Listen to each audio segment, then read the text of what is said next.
Seja bem-vindo uma vez mais ao nosso curso de Escatologia Bíblica, Comunidade Daniel 9.2, Vivendo Escatologia até o Arrebatamento da Igreja. Quero te convidar para lermos um texto da Palavra do Senhor. Por gentileza, pegue a sua Bíblia, mantenha o seu caderno, a sua caneta e o seu coração preparado para receber as revelações da Palavra do Senhor. Hebreus capítulo 10, versículo 37, nos diz o texto sagrado: porque ainda um pouquinho de tempo e o que há de vir virá e não tardará. Bendito seja Deus. Aula de hoje, aula 3. Vamos abordar sobre o panorama geral das escolas escatológicas.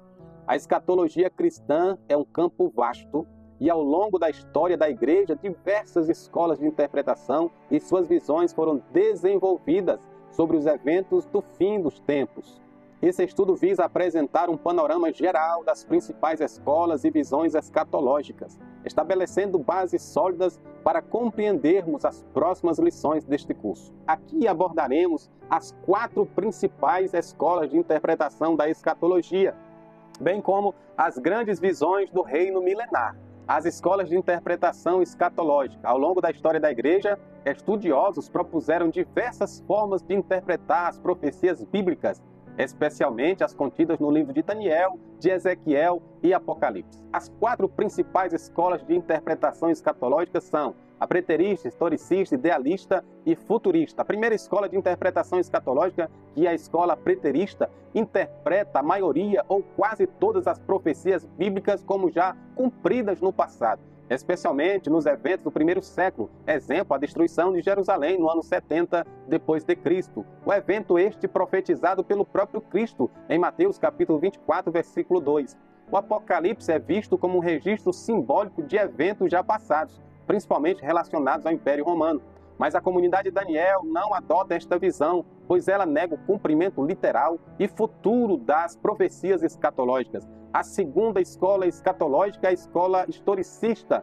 Esta escola vê o cumprimento das profecias de forma contínua ao longo da história da igreja, desde o primeiro século até hoje. O Apocalipse é entendido como um panorama histórico do cristianismo através das eras. Embora tenha sido adotada por reformadores, esta não é a nossa visão da comunidade Daniel 9.2, pois confunde os períodos proféticos, atribui uma interpretação alegórica a muitas passagens, que entendemos estas como passagens literais e futuristas. O método alegórico adotado por esta escola historicista pode ser utilizado para aplicação, mas nunca pode ser utilizado para interpretação.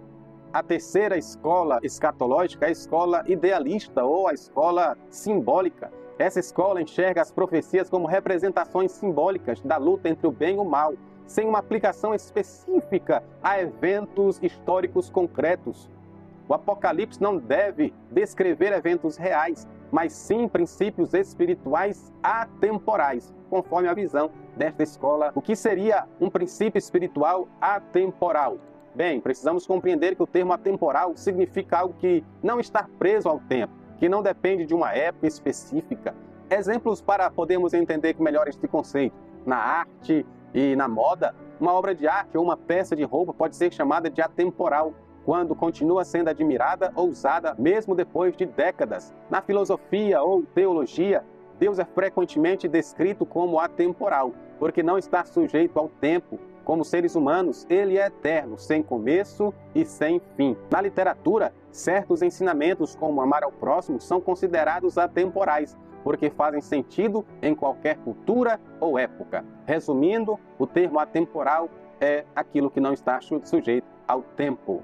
Mas nós, da comunidade Daniel 9.2, rejeitamos a visão da escola escatológica idealista, pois esta abordagem nega o caráter profético, cronológico e literal do texto. A quarta escola escatológica é a escola futurista. Esta é a visão da comunidade Daniel 9.2. Interpreta as profecias, especialmente as de Daniel e Apocalipse, como ainda futuras e literais. A maior parte do livro de Apocalipse, os capítulos 4 até o capítulo número 22, descreve eventos que ainda acontecerão, como o arrebatamento da igreja, a grande tribulação, a segunda vinda de Cristo, o milênio, o juízo final. Esta é a nossa visão, a visão da comunidade Daniel 9.2. Cremos no cumprimento literal, sequencial, escatológico das profecias bíblicas, conforme a interpretação dispensacionalista clássica. Esta é a única dispensação ou linha teológica coerente, pois aceita a literalidade dos textos apocalípticos. E o que é esta dispensação clássica? que a nossa visão. John Nelson Darby é considerado um dos principais responsáveis pelo desenvolvimento do dispensacionalismo clássico, especialmente no século XIX. Ele ajudou a sistematizar esta abordagem que enfatiza a distinção entre Israel e a igreja. Isto é de suma importância. Também ele traz a ideia de diferentes períodos na história da redenção. Então ele é realmente uma figura central nesse contexto. Eu queria deixar uma nota de informação concernente ao ano 70 depois de Cristo, um contexto histórico para agregar à nossa aula sobre a destruição de Jerusalém. Foi um evento marcante na história do povo judeu, no Império Romano. Ocorreu durante a Primeira Guerra Judaico-Romana, no ano 66 a 73 depois de Cristo. Foi uma revolta da Judéia contra o domínio romano, motivada por altos impostos, opressão política, conflitos religiosos e a profanação do templo. O conflito chegou ao ápice quando o general romano Tito, sob as ordens de seu pai, o imperador Vespasiano, cercou Jerusalém. Após meses de cerco, fome e batalhas intensas, os romanos invadiram a cidade e destruíram o segundo templo, o símbolo central da religião judaica. E os personagens centrais são Tito, o general romano, responsável direto pela destruição de Jerusalém e do templo, Vespasiano, o pai do general Tito, imperador romano na época, que deu início à campanha militar contra a Judéia. Os rebeldes zelotes, que foram um grupo radical judeu que liderou a resistência contra os romanos. Flávio Josefo não poderia ficar de fora, historiador judeu que testemunhou os eventos. Suas obras são uma das principais fontes históricas sobre a destruição de Jerusalém. E uma abordagem também sobre esse contexto da diáspora judaica, com a destruição da cidade e do templo. Milhares de judeus foram mortos, escravizados ou expulsos. Isso marcou o início de uma dispersão ainda mais intensa do povo judeu por diversas regiões do Império Romano e além. Sem sua capital e sem o templo, os judeus passaram a praticar sua fé em sinagogas, mantendo a sua identidade cultural e religiosa, apesar da ausência de um Estado próprio. A diáspora duraria quase 2000 anos, até a fundação do moderno Estado de Israel. Porque Israel, no ano de 1948, volta a ser nação. Isto foi profetizado pelo profeta messiânico, o profeta Isaías. Venha comigo na Bíblia, o livro do profeta, no capítulo de número 66, versículo 8. Confira o texto sagrado. Quem jamais ouviu tal coisa? Quem viu coisa semelhante? Poder-se-ia fazer nascer uma terra em um só dia? Nasceria uma nação de uma só vez? Bendito seja o nome do Senhor. Mas Sião já esteve de parto e já deu luz aos seus filhos. Após a Segunda Guerra Mundial e o Holocausto, onde cerca de 6 milhões de judeus foram mortos, cresceu a opressão internacional por um lar nacional para o povo judeu. Em 1948, a Organização das Nações Unidas, a ONU, propôs a partilha da Palestina, criando 2 estados, um judeu e um árabe. No dia 14 de maio de 1948, David Ben-Gurion declarou a independência do Estado de Israel. A proposta foi aprovada com apoio decisivo de vários países. E o voto de Oswaldo Euclides de Souza Aranha foi considerado fundamental. Ele ganhou destaque nacional em 1930, no governo de Getúlio Vargas, político, advogado, diplomata brasileiro, presidente da Assembleia Geral da ONU naquele ano. Aranha atuou como mediador e defendeu a proposta de partilha e ajudou a garantir o número de votos necessários para a criação do Estado de Israel. A fundação de Israel marcou simbolicamente o retorno do povo judeu à sua terra, encerrou parcialmente o exílio que havia começado na destruição de Jerusalém no ano 70 depois de Cristo. E esta barbárie de aproximadamente 6 milhões de judeus mortos durante o Holocausto, um genocídio sistemático, planejado, e executado pelo regime nazista de Adolf Hitler em 1941 a 1945. Esse massacre aconteceu durante a Segunda Guerra Mundial, como faz parte da chamada Solução Final, que era o plano nazista para exterminar toda a população judaica da Europa. Os judeus foram perseguidos, deportados para campos de concentração, campos de extermínio e outros. Foram assassinados por meio de fuzilamento, câmaras de gás, trabalhos forçados, fome e maus tratos. Além dos judeus, outros grupos também foram perseguidos e mortos pelos nazistas, como os ciganos, pessoas com deficiência, testemunhos de Jeová, homossexuais, povos eslavos, opositores políticos do nazismo. O Holocausto é um dos eventos mais trágicos da história moderna e amplamente documentado e estudado para que jamais se repita. Guarde com vocês este adendo, tá? Estas informações são valiosas e preciosas. Voltemos aqui para a aula, as 3 principais visões sobre o arrebatamento. Ainda dentro da abordagem futurista, há diferentes opiniões sobre quando acontecerá o arrebatamento da igreja em relação à grande tribulação, os 7 anos de juízo sobre a terra.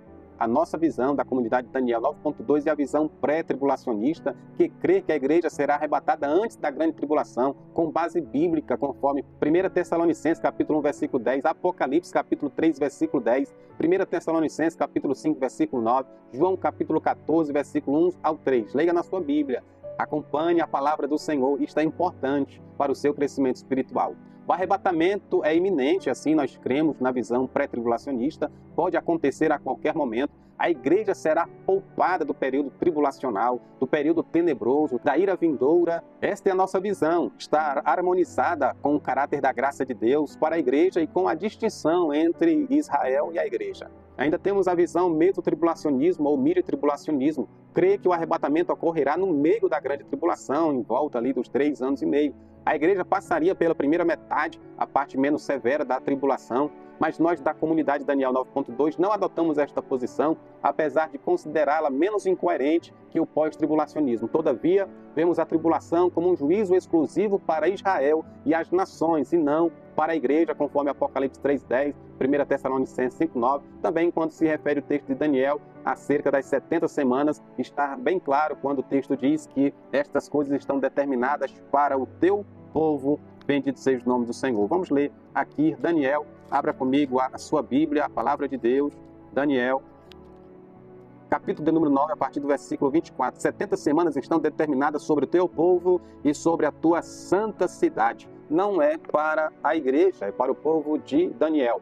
O pós-tribulacionismo crê que o arrebatamento e a segunda vinda são eventos simultâneos. É o efeito ioiô, como podemos chamar, ocorre no final da grande tribulação. A igreja enfrentaria toda a tribulação, seria arrebatada pouco antes do retorno glorioso de Cristo. Não faz sentido isto, não é a nossa visão, a visão da comunidade Daniel. Rejeitamos esta visão, consideramos incoerente, sem fundamentação bíblica sólida. Não faz distinção entre a segunda vinda, dividida ela em 2 fases. A primeira fase para a igreja, a segunda fase com a igreja. Compromete a doutrina da iminência, então nós deixamos registrado o nosso respeito àqueles que defendem e professam tal pensamento. A linha de pensamento da nossa comunidade Daniel 9.2, nós adotamos a posição escatológica baseada no futurismo, que é uma interpretação literal, profética das Escrituras, com foco nos eventos futuros previstos, especialmente Daniel e Apocalipse. Temos a visão pré-tribulacionista, que cremos que a igreja será arrebatada antes da grande tribulação, conforme o texto que nós já citamos. Também somos dispensacionalistas clássicos, reconhecemos a distinção clara entre o plano de Deus para Israel e o plano de Deus para a igreja. Somos pré-milenistas porque acreditamos que Cristo voltará antes do milênio, um reino milenar literal, um período de 1000 anos na terra, conforme Apocalipse capítulo 20.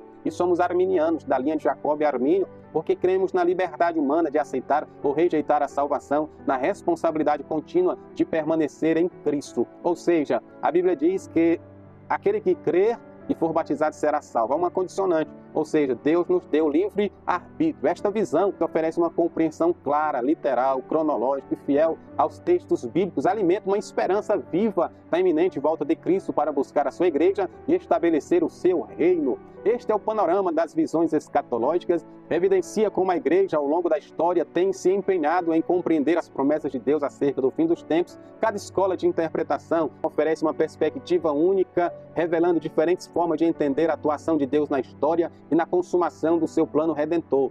Essa diversidade não diminui a clareza das Escrituras, mas enriquece o diálogo teológico e nos convida a refletir de maneira mais profunda sobre a esperança cristã. Estudar a escatologia não é apenas um exercício intelectual, é uma oportunidade de fortalecer a nossa fé, manter a nossa vigilância espiritual, nossa sobriedade, viver com expectativa na vitória final de Cristo. Assim, ao conhecer as diferentes interpretações, somos desafiados a discernir, a orar e a aplicar os princípios do reino de Deus em nossa vida cotidiana, confiando que Ele cumprirá as suas promessas de acordo com o seu perfeito propósito. Apocalipse capítulo 3, versículo 10. Como guardaste a palavra da minha perseverança, eu também te guardarei da hora da tribulação que há de vir sobre todo mundo, para tentar todos aqueles que habitam sobre a terra. Mas a igreja não estará aqui neste período tenebroso. Estaremos nas mansões celestiais, Bendito seja o nome do Senhor. Estaremos participando do tribunal de Cristo, onde seremos recompensados, galardoados pelo serviço prestado em prol do reino de Deus. Estaremos participando do coral celestial, entoando cânticos de louvor e exaltação, bendizendo aquele que vive e reina para todo sempre, aquele que era, aquele que é, aquele que há de vir, o Todo-Poderoso, o leão da tribo de Judá, a raiz de Davi, a semente de Jessé, a resplandecente estrela da manhã, o alfa e o ômega, o princípio e o fim, aquele que foi morto, mas reviveu ao terceiro dia, e vive está para todo sempre, e tem a chave da morte e do inferno, porque todo o poder lhe foi lhe dado no céu, na terra e debaixo da terra, para que todo joelho se dobre, e para que toda língua confesse que Ele é Senhor, para a glória de Deus Pai. Cantaremos e entoaremos o cântico da vitória, declarando que Ele é santo, santo, santo, bendito seja o nome do Senhor, e toda a terra está cheia da sua glória. Deus abençoe a sua vida, Deus abençoe a sua casa, Deus abençoe o seu ministério, Deus abençoe poderosamente. Até a próxima aula. A paz do Senhor. Amém.